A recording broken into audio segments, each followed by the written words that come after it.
Chapter 16. In the 17th year of Pekah the son of Remaliah, Ahaz the son of Jotham king of Judah began to reign.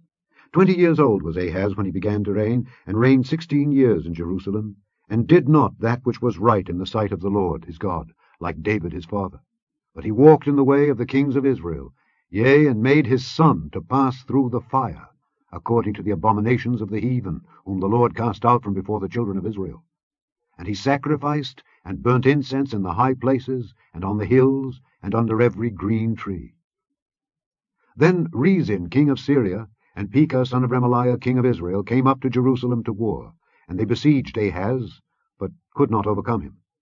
At that time Rezin king of Syria recovered Elath to Syria, and drave the Jews from Elath, and the Syrians came to Elath and dwelt there unto this day.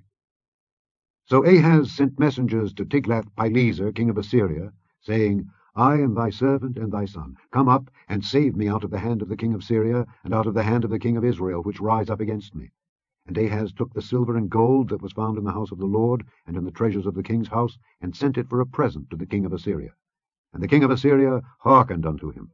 For the king of Assyria went up against Damascus, and took it, and carried the people of it captive to Kir, and slew Rezin.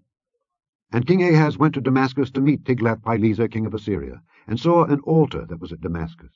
And King Ahaz sent to Urijah the priest the fashion of the altar, and the pattern of it, according to all the workmanship thereof. And Urijah the priest built an altar according to all that King Ahaz had sent from Damascus. So Urijah the priest made it against King Ahaz came from Damascus. And when the king was come from Damascus, the king saw the altar, and the king approached to the altar, and offered thereon. And he burnt his burnt offering and his meat offering, and poured his drink offering, and sprinkled the blood of his peace offerings upon the altar.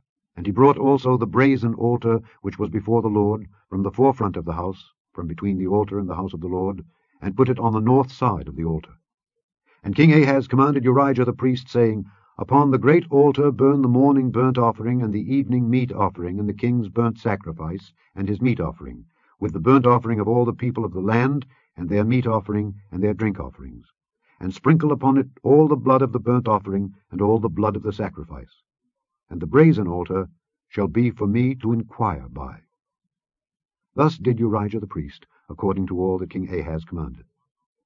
And King Ahaz cut off the borders of the bases, and removed the laver from off them, and took down the sea from off the brazen oxen that were under it, and put it upon a pavement of stones. And the covert for the Sabbath that they had built in the house, and the king's entry without, turned he from the house of the Lord for the king of Assyria. Now the rest of the acts of Ahaz which he did, are they not written in the book of the Chronicles of the kings of Judah? And Ahaz slept with his fathers, and was buried with his fathers in the city of David. And Hezekiah his son reigned in his stead.